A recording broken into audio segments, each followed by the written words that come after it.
नमस्कार दोस्तों, स्वागत है आपका हमारे official YouTube channel GS Pioneer sir में। कैसे हैं आप सब? मैं उम्मीद करता हूं स्वस्थ होंगे, मस्त होंगे, अपनी तैयारी में व्यस्त होंगे।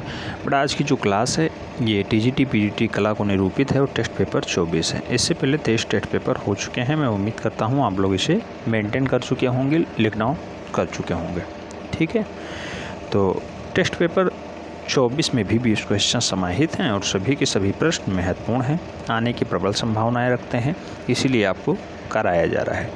कितने क्वेश्चंस आपके सही जाते हैं, आप अपना स्वमूल्यांकन जरूर करिएगा। अच्छा, बहुत सारे लोग मैसेज किए हैं स्वमूल्यांकन होता कैसे? ऐसे होता है बेटा, ऊपर अपना लिखिएगा टेस्ट पेपर 24, इस साइड में लिख लीजिएगा क्रमांक 1 2 3 4, ये क्वेश्चनों का क्रमांक होगा, 20 तक लिख लीजिएगा। यहाँ अपना उत्तर लिखिएगा एक कॉलम में उत्तर, और यहाँ एक कॉलम बनाइएगा, इसमें जीएस बाई नीरज सर का उत्तर लिखिएगा, जीएस बाई नीरज सर का उत्तर। फिर जैसे मैं क्वेश्चन नंबर 1 पढ़ रहा हूँ, नारायण श्रीधर बेंद्रे का जन्म कहाँ हुआ? 4 ऑप्शंस आपने देखा, भोपाल, बंगाल, जयपुर, इंदौर। इसमें से क्या राइट आंसर है इसके सामने आप लिख लीजिए, ए सही, बी सही, सी सही, डी सही, क्या सही है, तो यहाँ पे आप अपना सामने लिख लीजिए। फिर मेरे द्वारा बताया गया आंसर्स यहाँ देखिए कि क्या हमने बताया, सी बताया कि डी बताया। ऐसे आगे बढ़ते जाना है और लास्ट में जब टेस्ट ख़त्म होता है उसके बाद देखिए कौन सा सही गया है, कौन सा गलत गया है। जो गलत गया है उसे पढ़ने की चेष्टा करिए और जो सही गया है उसे थोड़ा और अच्छे से एक्सप्लेन करने की चेष्टा करिए। अब कुछ लोगों का होता क्या है कि ये वाला कॉलम नहीं बनाते हैं, बस इसी वाले कॉलम में, जैसे हमने जो है इन्होंने सी बताया और हमने डी किया तो बस इसे तुरंत डी कर देंगे ऐसे। सर नहीं, हम भी डी लगा रहे थे, सी हो गया था लेकिन हमने भी डी लगा रहे थे। तो ये होता है अपने आप जो है अपनी गलतियों को नज़रअंदाज करना। कुल मिला के अपने साथ आप विश्वासघात कर रहे हैं। अभी आप परीक्षा में नहीं बैठ रहे हैं, आप अपना मूल्यांकन खुद कर रहे हैं, वो भी टेस्ट पेपर के माध्यम से। बहुत अच्छी प्रविधा है, बहुत अच्छी विधा है। आप एक योग्य शिक्षक बनना चाहते हैं तो आप पहले खुद का मूल्यांकन करना सीखें, उसके बाद बच्चों का मूल्यांकन करें। ठीक है, आप टीचर बन जाएंगे तो उसके बाद आपको बच्चों का मूल्यांकन तो करना ही पड़ेगा। क्लास पढ़ाएंगे, टेस्ट लेंगे, बच्चा किस स्थान पे है उसको कैसे अपडेट करना है, कौन सा टॉप पे है उसको कैसे बराबर बनाए रखना है, कौन ज़्यादा वीक है उसे कैसे ऊपर उठाना है। तो वो स्वमूल्यांकन की विधि अच्छी होती है, उससे आप जो है बच्चे का मूल्यांकन कर सकते हैं। और मूल्यांकन तो आपके अंडर में ही रहेगा, जब आप टीचर रहेंगे तो हाँ मूल्यांकन आपके अंडर में ही रहेगा। तो यही होती है बेटा स्वमूल्यांकन विधि। आप जो है इसे अच्छे से अप्लाई करिएगा और अप्लाई करेंगे तो निश्चित रूप से बेटर परफॉर्मेंस मिलेगा। टेस्ट पेपर 24 चलिए स्टार्ट करते हैं। 20 क्वेश्चंस हैं। कितने क्वेश्चंस आपके सही जाते हैं कमेंट के माध्यम से ज़रूर बताना है। पहला क्वेश्चन लिया गया है, नारायण श्रीधर बेंद्रे का जन्म कहाँ हुआ है? भोपाल में, बंगाल में, जयपुर में या फिर इंदौर में? बेटा एनएस बेंद्रे बहुत बार पूछे गए हैं। 1910 में इनका जन्म होता है, ये याद रखना है। और कहाँ पे होता है? तो मध्य प्रदेश का एक शहर है इंदौर। अभी स्वच्छता की रैंकिंग में टॉप पे चल रहा था, तो वही इंदौर में मूल रूप से नारायण श्रीधर बेंद्रे का जन्म 1910 ईस्वी में हुआ है। राइट आंसर डी के साथ बन रहा है। प्रश्न संख्या 2 की बात करते हैं। पूछा गया अमरत्व तथा कश्मीर के दृश्य अमरनाथ तथा कश्मीर के दृश्य किस चित्रकार ने बनाए हैं? अमरनाथ और कश्मीर के दृश्य किस चित्रकार ने बनाए हैं? कि के हेब्बर ने, एनएस बेंद्रे ने, निकोलस रोरिक ने या फिर मनु पारेख ने? तो बेटा अमरनाथ और कश्मीर का जो दृश्य है वो मूल रूप से एनएस बेंद्रे का बहुत फेमस दृश्य है, तो नारायण श्रीधर बेंद्रे ही इसका राइट आंसर बनेंगे। B is the right answer. आप देखते होंगे एक एक पेपरों में, एक प्रीवियस ईयर पेपर आप सॉल्व करेंगे उसमें लगभग कभी कभी होता है कि एक ही चित्रकार से 4-4, 5-5 प्रश्न पूछ लिए जाते हैं। तो इसीलिए कहता हूँ चित्रकारों को हल्के मत लीजिएगा, चाहे वो बंगाल शैली के हों या समसामयिक हों या किसी ग्रुप के से। कुल मिलाकर के वो चित्रकार हैं तो चित्रकार हैं, उनसे क्वेश्चंस बनेगा तो बनेगा। ठीक है, तो उन्हें अच्छे से तैयार करने की चेष्टा करिएगा। प्रश्न संख्या 3 की बात करते हैं। पूछा गया भारतीय सिख उमराव सिंह किसके पिता थे? बेटा उमराव सिंह किसके पिता हैं? ये क्वेश्चन अच्छा पूछा गया है। अमृता शेरगिल के हेब्बर के, एनएस बेंद्रे के या फिर यामिनी राय के? तो भारतीय सिख उमराव सिंह हैं और उमराव सिंह किसके पिता माने जाते हैं? तो अमृता शेरगिल के पिता माने जाते हैं। अमृता शेरगिल राइट आंसर बनेंगे, यानी ए इज़ द राइट आंसर। प्रश्न संख्या 4 की बात करते हैं। 4 में कहा गया है गणेश पूजा के चित्रकार कौन है? गणेश पूजा किसकी अच्छी रचना मानी जाती है? के हेब्बर की, एनएस बेंद्रे की, अमृता शेरगिल की या फिर निकोलस रोरिक की? तो गणेश पूजा के लिए जिम्मेदार कलाकार कौन है बेटा? तो गणेश पूजा के लिए अमृता शेरगिल जिम्मेदार हैं। अमृता शेरगिल ने ही इसे बनाया है। राइट आंसर बी के साथ बन रहे हैं। Amrita Shergil is the right answer. प्रश्न संख्या 5 की बात करते हैं। पूछा गया धन्य है शांति दूत, बहुत फेमस डाटा है, बताइए धन्य है शांति दूत किसकी रचना है? के.सी.एस. मणिक्कर की, मनु पारेख की, M.F. हुसैन की या फिर कृष्णा रेड्डी की? तो धन्य है शांति दूत रचनाकार कौन है बेटा? धन्य है शांति दूत रचनाकार है के.सी.एस. मणिक्कर, बहुत फेमस रचना है बेटा। ट्रिपल स्टार इस पर लगाइएगा, पक्का पूछा जाएगा क्वेश्चन, ये पक्का छपेगा, ठीक है। तो धन्य है शांति दूत के.सी.एस. मणिक्कर की अच्छी रचना मानी जाती है और बहुत फेमस नाम है, याद रखना है। प्रश्न संख्या 6 की बात करते हैं। पूछ लिया गया सोलापुर यानी महाराष्ट्र में किस आधुनिक भारतीय चित्रकार का जन्म होता है? तो सोलापुर में किसका जन्म हुआ है बेटा? मनु पारेख का, के.सी.एस. मणिक्कर का, M.F. हुसैन का या फिर भावेश चंद्र सान्याल का? तो सोलापुर महाराष्ट्र में मूल रूप से उस महान कलाकार का जन्म होता है, उस महान कलाकार का जन्म होता है जिसका नाम है मकबूल फिदा हुसैन। 1915 ईस्वी में इसका जन्म होता है। 1915 मकबूल फिदा हुसैन। राइट आंसर डी के साथ बन रहा है, D is the right answer. प्रश्न संख्या 7 की तरफ बढ़ते हैं। 7 में कहा गया है भारतीय कला का पैगंबर किसे कहा जाता है? भारतीय कला का पैगंबर किसे कहा जाता है? यामिनी राय को, रविंद्रनाथ टैगोर को, अमृता शेरगिल को, M.S. हुसैन को?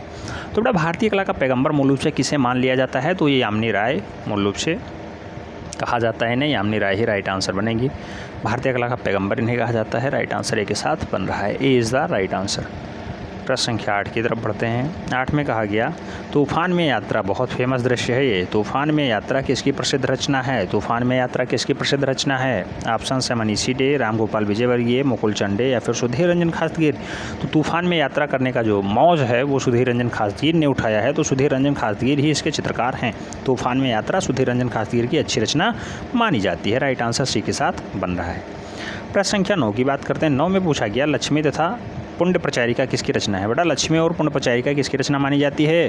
के वेंकटप्पा की, क्षितिज मजूमदार की, रामकिंकर बैज की या फिर विनोद बिहारी मुखर्जी की? तो लक्ष्मी और पुण्य प्रचारिका मूल रूप से जो रचना है बेटा उसे क्षितीन्द्रनाथ मजूमदार ने रचित किया है यानी बनाया है। क्षितीन्द्रनाथ मजूमदार की अच्छी रचना मानी जाती है। राइट आंसर बी के साथ बन रहा है। प्रश्न संख्या 10 की बात करते हैं। 10 में पूछ लिया गया जंगल में लैला, बेटा पूछा गया क्वेश्चन है ये, जंगल में लैला किसकी रचना है? शारदा चरण वकील की है, कनू देसाई की है, अब्दुल रहमान चौधरी की है या फिर विनोद बिहारी मुखर्जी की है? तो जंगल में लैला किसकी रचना? अब्दुल रहमान चौधरी की रचना है बेटा, अब्दुल रहमान चौधरी राइट आंसर बनेंगे। सी इज़ द राइट आंसर। वास चित्रण के भी काम किए हैं अब्दुल रहमान चौधरी, ठीक है।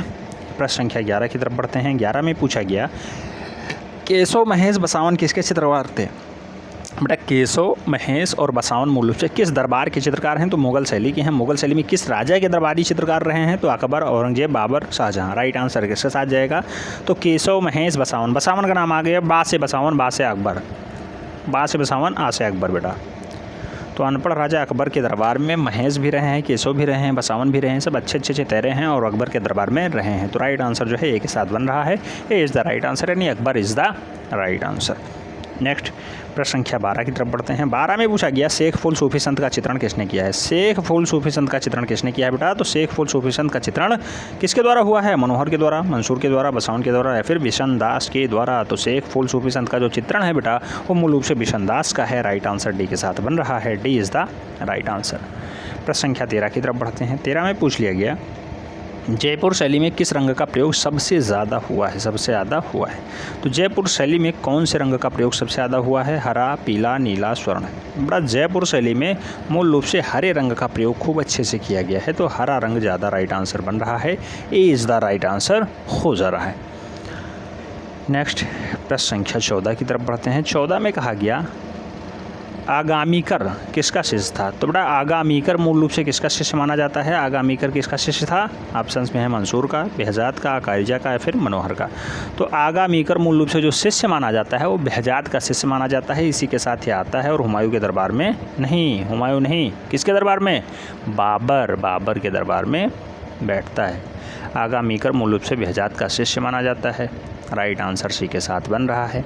बेहजाद की बुराई बाबर खूब किया करता था। प्रश्न संख्या 15 की बात करते हैं। पूछा गया नायक छिपकर नायिका के सौंदर्य को निहार रहे हैं, ऐसा चित्रण कहाँ हुआ है? नायक जो है छिप करके नायिका के सौंदर्य को निहार रहे हैं, ऐसा चित्रण कहाँ किया गया है? बसौली में, बूंदी में, कोटा में या फिर अलवर में? राइट आंसर किसके साथ जाएगा बेटा? तो यहाँ पे राइट आंसर कोटा शैली के साथ जाएगा। कोटा में ऐसा चित्रण किया गया है कि नायिकाएं जो है अपना सौंदर्य कर रही हैं और उसमें चुपके से नायक जो है देख रहे हैं, तो ऐसा दृश्य भी दर्शाया गया है कोटा शैली में। नेक्स्ट प्रश्न संख्या 16 की बात करते हैं। 16 में पूछ लिया गया रामगढ़ की पहाड़ियों में स्थित गुफा है। रामगढ़ की पहाड़ियों में स्थित गुफा कौन सी है? बाघ, एलोरा, बदामी, जोगीमारा। बेटा रामगढ़ की पहाड़ी में स्थित जो गुफा है उसे हम लोग जोगीमारा के नाम से जानते हैं और मूल रूप से जोगीमारा आप जानते होंगे सरगुजा जनपद छत्तीसगढ़ में पाया जाता है। तो जोगीमारा राइट आंसर बनेगा। कौन सा जनपद? सरगुजा। सरगुजा जनपद कहाँ है? ये पहले मध्य प्रदेश में हुआ करती थी, अब छत्तीसगढ़ में है बेटा, छत्तीसगढ़। ठीक है, तो राइट आंसर डी के साथ बन रहा है। प्रश्न संख्या 17 की बात करते हैं। पूछ लिया गया शिवी जातक की कथा चित्रित है। शिवी जातक की कथा कहाँ चित्रित है बेटा? 1, 2, 16, 17। 1, 2, 16, 17। शिवी जातक के लिए जिम्मेदार गुफा कौन सी है? गुफा संख्या 1 है। गुफा संख्या 1 शिवी जातक के लिए जानी जाती है। राइट आंसर ए के साथ बन रहा है। A is the right answer. प्रश्न संख्या 18 की बात करते हैं। 18 में कहा गया है सुप्रसिद्ध पिकनिक स्थल विडम्ब किस स्थान में है? विडम्ब कहाँ पाया जाता है? बांदा में, रायगढ़ में, होशंगाबाद में, मिर्ज़ापुर में। तो बेटा विडम्ब कहाँ के लिए फेमस है? जो है पिकनिक स्पॉट था तो मिर्ज़ापुर के लिए था। राइट आंसर जो है डी के साथ बन रहा है। Mirzapur is the right answer. प्रश्न संख्या 19 की बात करते हैं। पूछ लिया गया पोंगल कहाँ का विश्व प्रसिद्ध त्यौहार है? पोंगल कहाँ का त्यौहार है? तमिलनाडु, केरला, असम, बिहार। राइट आंसर किसके साथ जाएगा बेटा? तो पोंगल के लिए तमिलनाडु जिम्मेदार है। तमिलनाडु में बहुत अच्छे से मनाया जाता है पोंगल। ए इज़ द राइट आंसर। प्रश्न संख्या 20 की बात करते हैं। 20 में पूछ लिया गया भारत की चित्रकला प्रसिद्ध पुस्तक के लेखक कौन है? तो भारत की चित्रकला प्रसिद्धि, तो पुस्तक के लेखक मूल रूप से कौन है? तो भारतीय चित्रकला की प्रसिद्धि के लेखक मूल रूप से नंदलाल बसु हैं कि आनंद कुमार स्वामी हैं या राय कृष्ण दास हैं या फिर कर्नल टाड हैं। राइट आंसर किसके साथ बनेगा बेटा? तो भारत की चित्रकला प्रसिद्ध पुस्तक मूल रूप से इसको लिखने का काम जो है राय कृष्ण दास का रहा है। राइट आंसर बी के साथ बन रहा है। तो B is the right answer, यानी 20 का B is the right answer बन रहा है। इस प्रकार से कुल मिला के टेस्ट पेपर 24 में आपके कितने क्वेश्चन सही गए हैं आपको कमेंट के माध्यम से ज़रूर बताना है। आप अपने स्वमूल्यांकन वाली विधि का आंसर ही बताइएगा कितने क्वेश्चंस आपके सही बनते हैं। मिलते हैं नेक्स्ट में, तब तक के लिए जय हिंद।